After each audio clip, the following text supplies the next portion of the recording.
For wiring, a 115-volt alternating current positive draws 0.16 amps and is located 20 feet from the power box. Several factors must be considered to ensure a safe and compliant installation based on the 2017 National Electrical Code. The key elements are wire type, conduit selection, and proper installation techniques. For the wire type, using number 16 American wire gauge stranded thermoplastic high heat resistant nylon wire, abbreviated THHN, is a suitable choice. THHN wire is designed for use in conduit and raceways, and it is well suited for carrying the low amperage required by the buzzer. Its insulation is heat resistant, typically rated for 90 degrees Celsius in dry locations, and the nylon jacket provides additional protection against abrasion and chemicals. The ampacity, or current carrying capacity, of number 16 American wire gauge THHN wire is more than sufficient for a 0.16 amps load, providing a safety margin that aligns with best practices. When selecting a conduit type, flexible metal conduit, known as FMC, is an acceptable option. FMC is a spiral wound, interlocking metal conduit that offers flexibility for routing through walls and ceilings, especially in situations where bends are necessary. The advantage of using FMC is its ease of installation compared to rigid metal conduit, which requires specialized tools for cutting and threading. FMC is suitable for dry locations and where flexibility is needed, but it is essential to ensure it is properly secured and supported.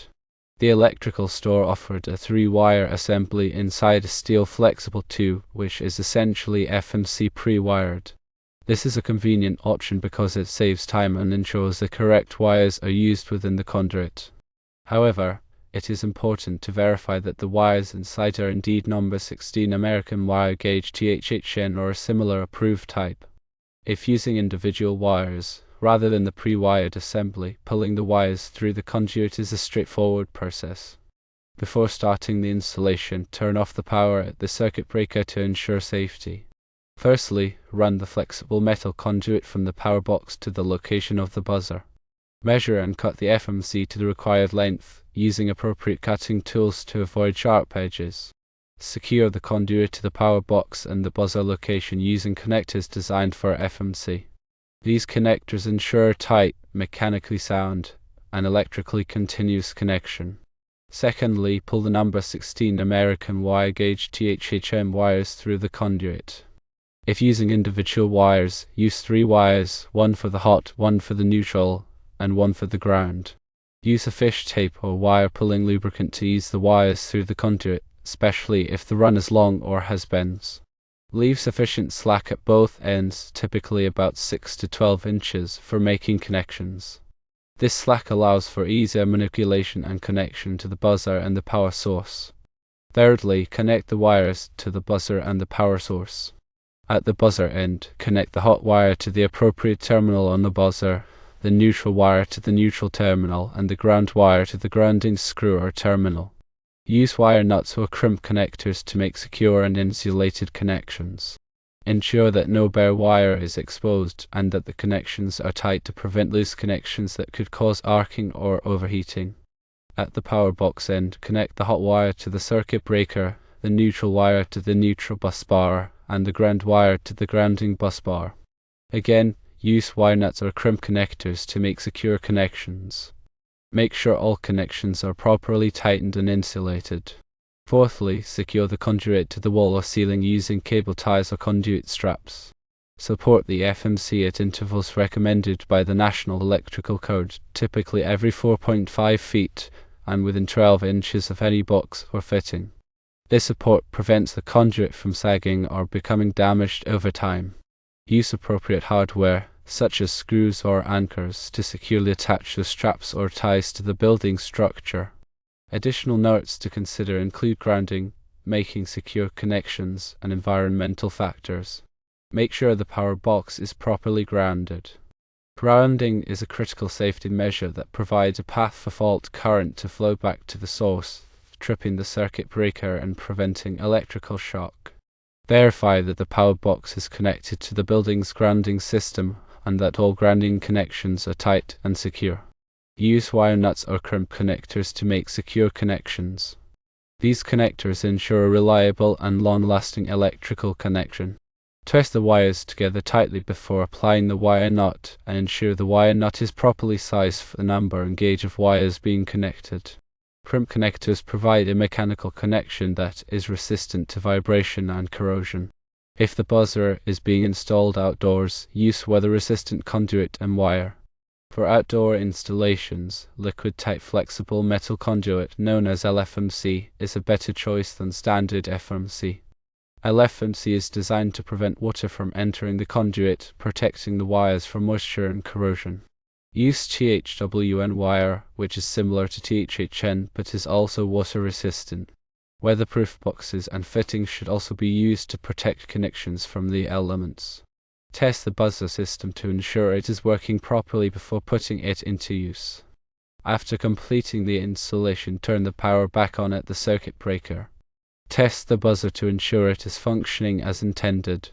Use a multimeter to verify that the voltage at the buzzer is within the acceptable range, typically 110 to 120 volts alternating current.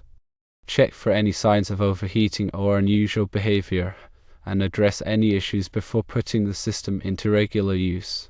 Based on the National Electrical Code, several articles and sections are relevant to this installation. Firstly, Article 300 covers general wiring methods, including requirements for wiring in raceways and enclosures. This article provides guidance on the proper installation and support of conduits and cables, as well as requirements for protecting conductors from physical damage. Secondly, Article 310 covers conductors for general wiring. This article provides ampacity tables for different types of conductors, as well as requirements for conductor insulation and protection. Thirdly, Article 348 covers flexible metal conduit, FMC. This article outlines the permitted uses and installation requirements for FMC, including requirements for support and grounding. Fourthly, Article 250 covers grounding and bonding. This article provides detailed requirements for grounding electrical systems and equipment to ensure safety and prevent electrical shock. Specific sections within these articles that are particularly relevant include Section 300.11, Securing and Supporting Wiring. This section specifies the requirements for supporting and securing conduits and cables to ensure they are properly installed and protected. Section 310.15 Ampacity of conductors. This section provides ampacity tables for different types of conductors, allowing for the selection of the appropriate wire size for the intended load. Section 348.30 Securing and Supporting. This section specifies the requirements for supporting and securing FMC, including the maximum spacing between supports. Section 250.118 Types of equipment grounding conductors. This section lists the types of conductors that are permitted for use as equipment grounding conductors, ensuring that the grounding system is properly installed and effective. In summary, wiring a 115-volt alternating current buzzer 20 feet from the power box requires careful attention to wire type, conduit selection, and installation practices. Using number 16 American wire gauge THHN wire in flexible metal conduit, FMC, is a suitable approach, provided that all connections are made securely and the installation complies with the 2017 National Electrical Code. Grounding is critical and all components must be properly supported and protected. Following these guidelines will ensure a safe and reliable installation.